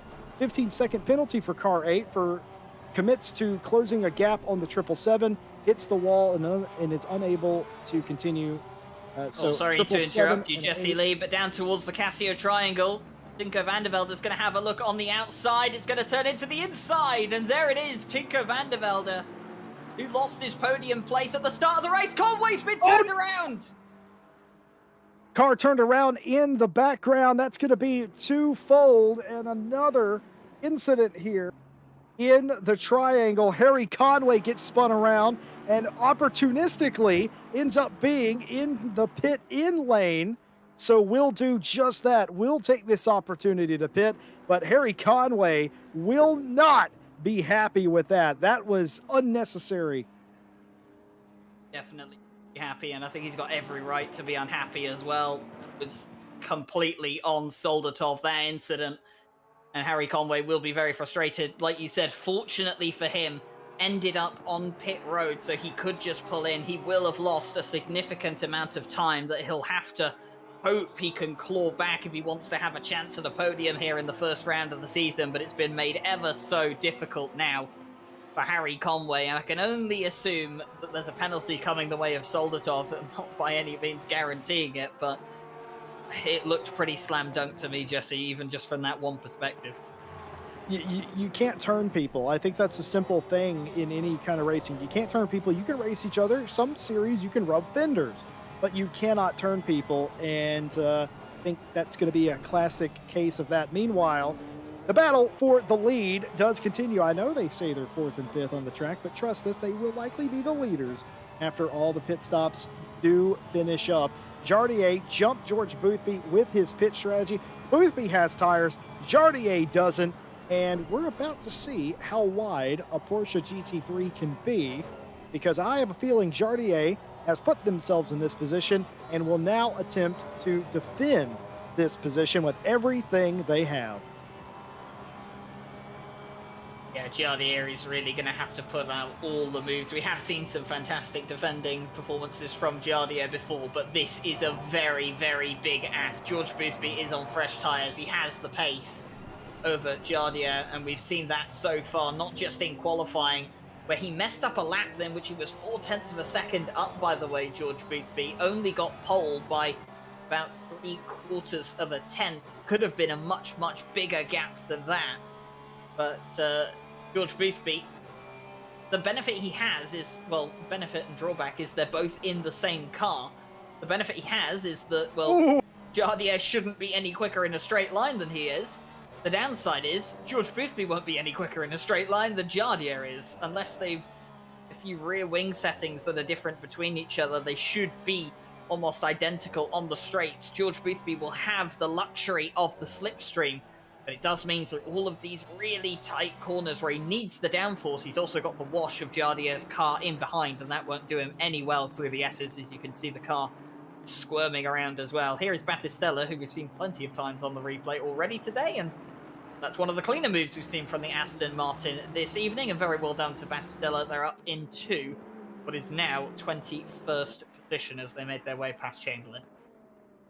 Mikael Sundstrom continuing his march up towards the front of the field, gets around the 72 of Berrier, if not just for a moment. I think they reinitiated that fight. Oh, no, gets clear eventually. Martin Lawrence, by the way, doing the same thing, trying to continue his run, and he has gotten in himself inside the top 10, getting by Herbert Frechelle. That is the final spot inside the top 10. And after George Boothby had a, we'll call it an eventful turn 1 and 2, he's already back on the back of Jardier. And what you were saying, Ryan, is very true. The difference between these two cars is fuel load, number one, and number two, grip. Boothby has grip, Jardier doesn't, but it might not be that big of a deal.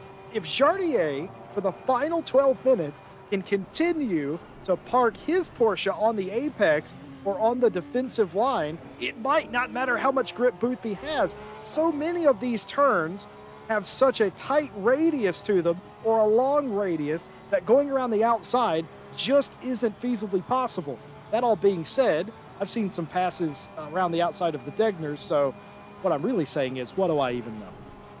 We've seen some pretty impressive passes today, actually, and, well, George Boothby might be able to set one up for us as well. Both of these guys have to remember, by the way, to keep it clean between each other. They are both teammates. They both drive for Yaz Heat, so they have to keep it somewhat clean between each other for the sake of all the team races that they're going to be participating in going forwards as well. Here is Roman Tomas going side by side with, is that Harley Chamberlain? I believe it is, in the 725, and that just looks like Romain just getting the position there from Chamberlain, so Chamberlain just dropping back another place, and they have Max Payne in the GTR coming up behind them next, and that GTR is quick in a straight line, so Harley Chamberlain's going to have some work to do for the final 11 minutes if they don't want to lose places. Yes, indeed. As the fight for the lead does continue, I'm going to finish up what I started on earlier, talking about some of the penalties. 15-second penalty for car number 8. No further action between the 777 and the 8. No further action between the 171 and the 81. No further... Oh, no! Big accident replay here, as that has completely changed that battle.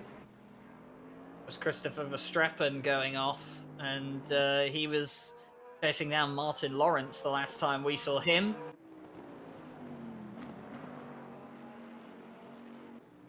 Christopher Verstappen, unfortunately, just making a mistake there, and, well, that's going to be a lot more work for them to do in the last 10 minutes to salvage something out of this. Back to the battle between the two effective leaders. Tinker van der Velde and Soldatov still yet to pit. They look like they're going to go as close as possible to the pit window, Jesse. We've seen this plenty of times in the past from drivers. They will try and go as long as they can into the race. It's going to be interesting to see if that is the right decision. But more importantly, what I've noticed, Jesse, is that Nicholas Taylor, through the undercut, has jumped Caracas in the 15 McLaren.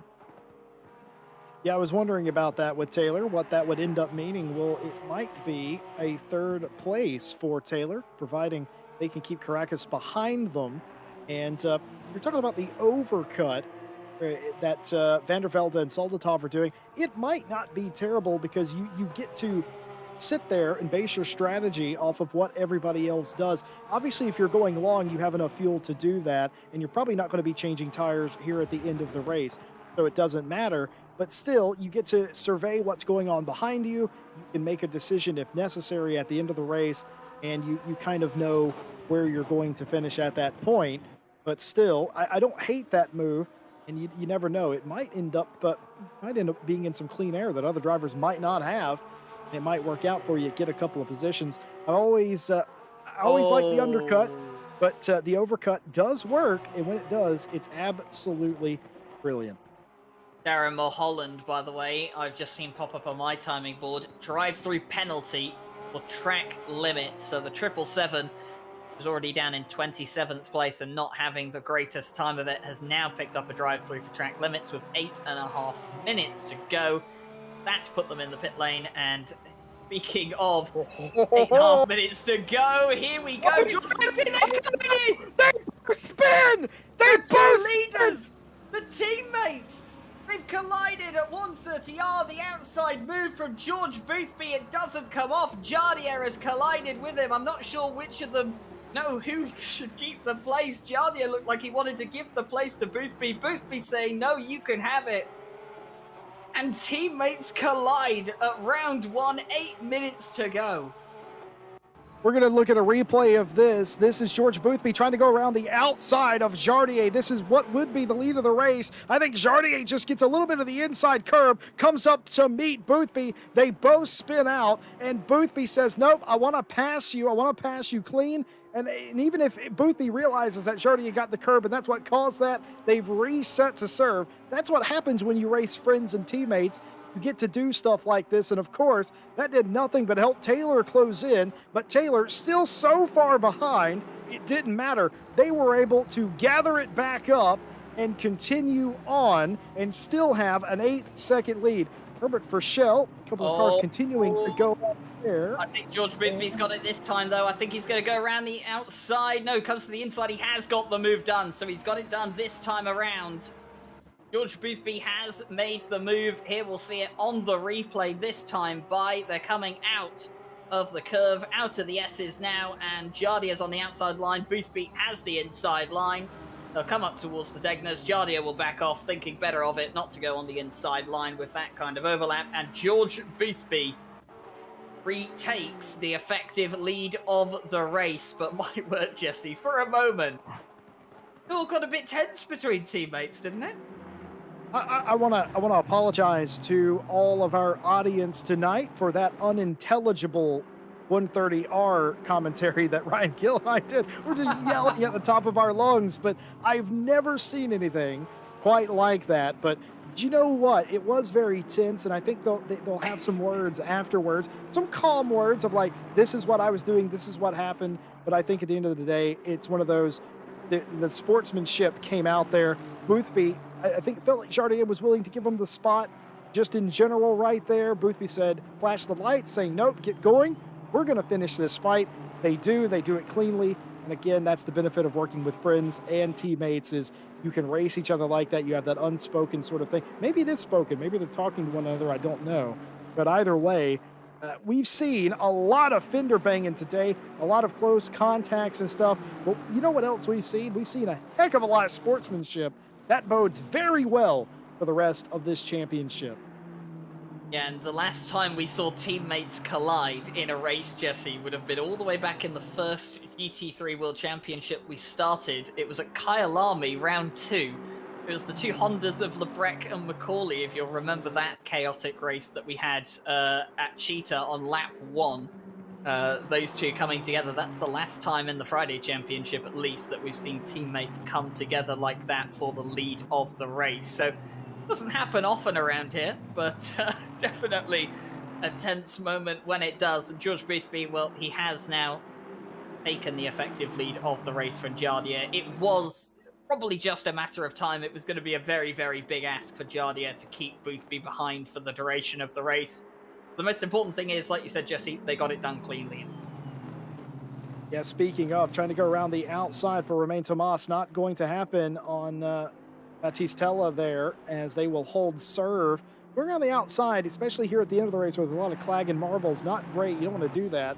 We didn't really talk about the weather at all today. Of course, this race ran in twilight, sunset, and now night closing in as Tinko van der Velde does come into pit lane 3 minutes before the cycle ends and 4 minutes before the race ends, as pit stops will finish up. Konstantin Soldatov, though, will go through, take the lead of this race, but still has to pit here in the final few moments. But it's been one of those races. There's a lot to talk about. There's a lot to go over. It was very great stuff. And what we're going to do, I think it's game on, at least between Boothby and Jardier throughout the rest of this championship. I think that's going to be brilliant to watch. Yeah, it will be brilliant to watch. And, this is one of those moments. Oh, here we go on pit exit, actually, as Nicholas Taylor, who we theorized could potentially have a third place coming out on pit exit. You said Tinko van der Velde's overcut might work out well for him. It has worked out well, but there's contact. Nicholas Taylor on the inside, and van der Velde's gone around. Well, Nicholas Taylor feels like they are the victim here. They've continued. Tinko van der Velde is going to lose another couple of positions. That's João Cavaca there in the Ferrari, if I'm not mistaken. So losing several positions. The overcut did sort of work for Tinko van der Velde. The problem was having contact with the car you're racing for third. As we're going to replay, Ryan, talk us through it. What happens here? Seems like And an argument over space to me. being honest, I'm not sure Nicholas Taylor had the right to go for that move. They had nowhere near enough of an overlap to try and put that down the inside. There wasn't really even enough space. They would have been on the grass if they tried to make that move work. And yeah, to I think that's fallen into I think Taylor is probably the guilty party in all of that. Tinker van der Velde was just they were ahead. They were trying as much as they could to kind of just push Taylor to the limit. But I think Nicholas Taylor, they're just slightly stepping over the boundary. We'll have to see what the stewards say. Of course, they give the final verdict. They can see all the angles. They see all the inputs. So they will know much better than we do. But with just a few minutes to go, it would be horrible to see the podium places decided on a penalty like that. Yeah, it sometimes is. Of course, the closer you get to the front, the more you want it, and the more risk you take in getting it. Of course, Konstantin Soldatov, about 15 seconds before the pit stop or the pit lane is closed, has finished service. You don't have to finish your service by the time the pit window ends. You just have to be in the pit lane by the time it does. But all done and dusted for Soldatov, who will come out in fourth. Taylor up the road just a little bit in front of the 911, the M2 competition Aston. As Martin Grady, we haven't heard much from Martin Grady recently, goes for the big old send and blocks the other Bentley there, says, nope, not happening. I'm taking that spot. What do you think about that? That was Christopher Verstappen trying to, that with Martin Grady just going side by side. And, well, Verstappen's actually got a 5-second penalty, in fact. So Grady being ahead hasn't really changed too much for the standings of how they will be. Verstappen will drop 5 seconds back anyway, but Martin Grady will want to be ahead purely just on, racing drivers will be racing drivers, Jesse. They just want to be ahead of someone, even if it doesn't mean anything by the end of the race. Anufriev, by the way, got a drive-through penalty, and I'm not entirely sure what that is for. You seen that one come through yet, Jesse? On Stewards Yeah, one? Oh, I'm being told it's the incident involving Darren Mulholland. yeah, that is correct. Drive-through penalty for car 77 for taking out the 747 position not returned. Now, Well, no, last that's season, folks. 747's on Verstappen, actually. That's Yes, not indeed. Mulholland. So that's interesting, folks at home, because we opened up the show today. We talked about the new stewarding system. That would normally be a 15-second penalty, but under this new system where avoidable contact that results in a race altering event or positions lost, etc., can often, contact there. No, this is post race. By the way, folks, that George Pitty and Jaroslav Honzik have crossed the line Oh, I'm to sorry. finish the first round of the championship. And We can't end like that, Ryan. We can't end like that. it looks like Nicholas Taylor has taken third place on track over Soldatov, Van der Velde, Caracas, Cavaca, Dubiel, Conway in ninth. And Martin Lawrence, who does finish 10th on track, will be demoted to 11th, putting Frechelle up into the top 10. We're, of course, waiting on some post-race penalties, or post-race investigations, rather, should I say. And that's Tomas going wide at 130R. That's allowed Harley Chamberlain to go on through. Is Savalainen going to capitalise as well? Does not look like it. There's someone who's gone off in the background. That might be Max Payne, actually, in the background, who's just had a big moment in the GTR. They look to have recovered it. We'll see a replay of exactly what happened here. This is Chamberlain on the inside line against Tomas. Oh, there's contact there. Oh, Stewards won't like that very much. Stewards will have a look at that post-race indeed. So some work for the stewarding team post-race in the first round of the championship indeed. But it has been a fantastic day for the Yaz Heat team. George Boothby and Jaroslav Honzik coming home 1-2 to start the season. A bit intense and, probably a bit more physical than both of them would have liked to start the season. But a fantastic race overall and a very, very enjoyable start to the season. I feel like I robbed George Boothby there, so I'm going to go ahead and make up for it. Folks at home, you might want to turn your volume down if you're listening with earphones. And George Boothby wins it in the 75 over Jardier in the 39 after contact late in the race. Excellent race by them. Nicholas Taylor coming home in the third place spot. The undercut works for the 17. That's your podium here today. Rest of the top 10: Soldatov, Vandervelde, Caracas, Kavaka, Dubel, Conway, and Martin Lawrence. And like you said, Ryan Gill, this has set up a fantastic season. You're not going to want to go anywhere. You're not going to want to miss it. You know, you want to like, subscribe, hit the bell for more GT racing content. And of course, our next race here on RCI TV, the brand new Monday Porsche Cup Championship that you're over there hosting. Yeah, we will be kickstarting the Porsche Cup season, and that will be happening on Monday. We also have the start of the we had the start of the GT4 Championship as well yesterday, so we'll have to see how all of that goes along. But as we've about what we have coming up, we do have our man of the race here for you. So just to drag him in here, we should have George Boothby. Hello, hello. Well, George, I just got to say, the first attempt at the pass around the outside 130R didn't come off. Talk us through it. Yeah, I'm just watching it now. I mean, we were just absolutely good at it. We both wanted the win, so I mean, two cars into 130R, especially when the Porsches, isn't the best idea. But I mean, I don't even know whose fault it was. I haven't looked at it. I don't really care, to be honest. It was just fun, hard racing. I really enjoyed that battle, and then both our tyres were done after that, but I managed to make a move around the inside, I think near the start of the lap, so it worked out in the end. But yeah, I really enjoyed that race because I was on such a different strategy to most other people. I don't even know why I did that strategy, but it paid off, I guess. So yeah, really happy. Jardy was so fast today, so fast with his full fuel load. So yeah, really enjoyed it. It's a 1-2 for Yes Heat. You do the pit stop. You come out behind your teammate. Were you first of all expecting to come out behind your teammate? And after you did, what was the strategy then? Just go like hell, try to catch him, or? Oh yeah, there's no team orders here, so I was like, I knew he was going to be on old tires and lots of fuel, so I was like, I've got to just push all out here. So yeah, I caught him pretty quick. Spent a few laps just studying where I can overtake, and then it came up because this track's so hard to overtake.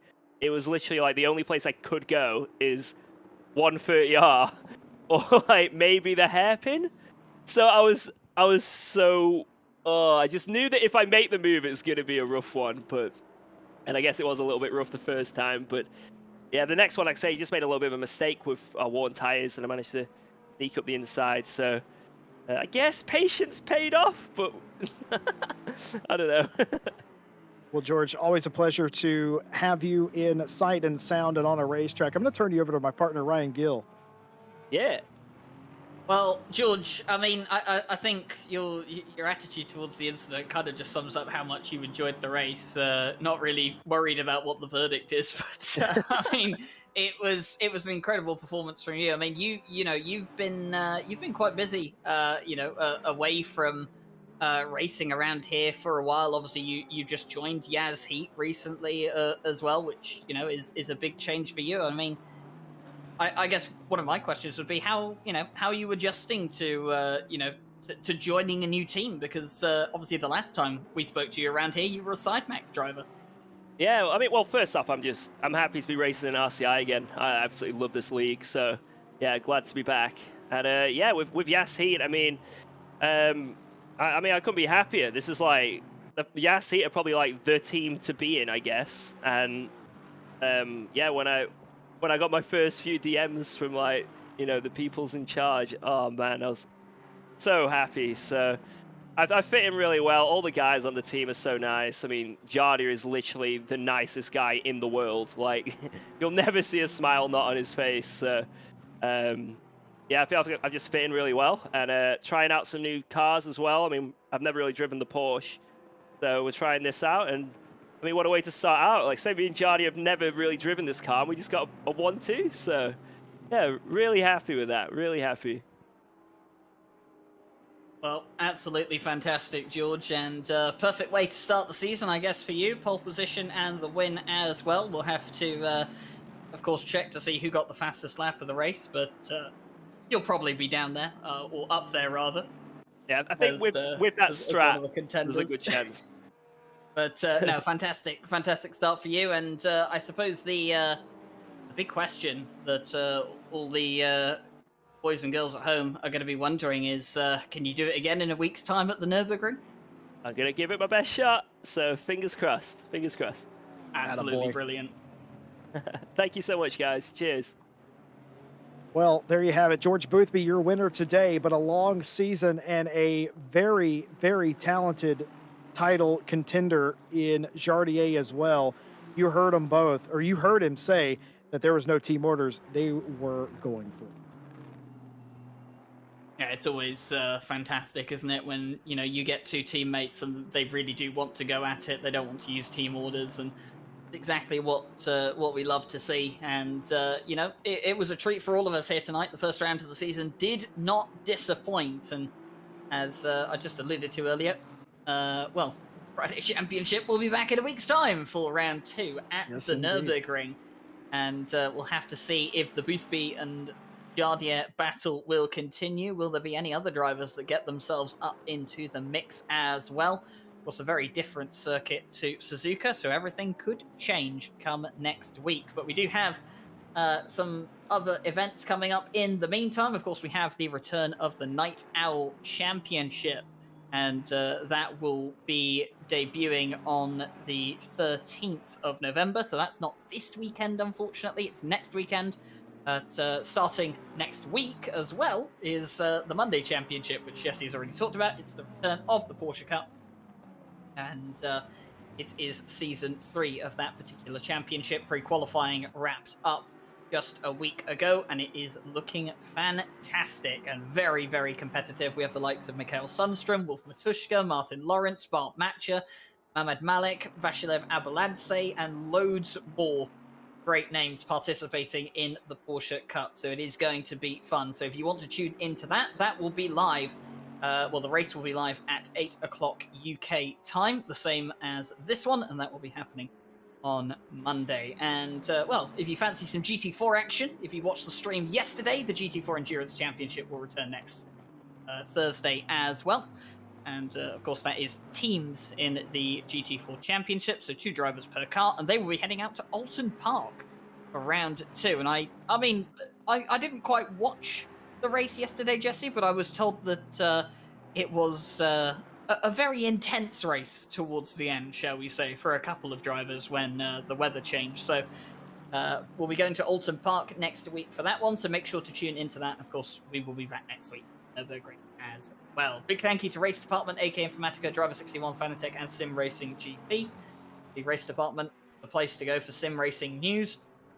AK Informatica, obviously, we run our servers on their platform, and of course, you can find some amazing deals on some hardware as well. Driver 61. If you want to drive like some of the pros, get access to the Sim Racing Academy. It costs as little as $10, and with our discount code, you can save yourself 25% as well. Fanatec, you know enough about Fanatec already. I don't really need to tell you much more, but you can get some amazing sim racing equipment, and using our affiliate link in the description, you can support RCI at no further cost. And of course, Sim Racing GP, if you want to get into hosting your own community races for a bunch of friends, or you want to start your own community, Sim Racing GP is probably one of the easiest places to go to set up a community and get racing straight away.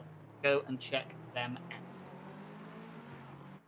Yes, indeed. Well, folks, we're going to be back in 1 week's time to continue this hotly contested championship. We hope that you will be with us as well. One more time, like, subscribe, do all the things. Join the Discord, get involved with sim racing, and we will see you in 1 week's time. On behalf of everybody here at RCI and us in the broadcast booth, I've been Jesse Lee, joined by Ryan Rai Gill and Stewie, a.k.a. Benjamin Heilman. We thank you for watching, and have a good night.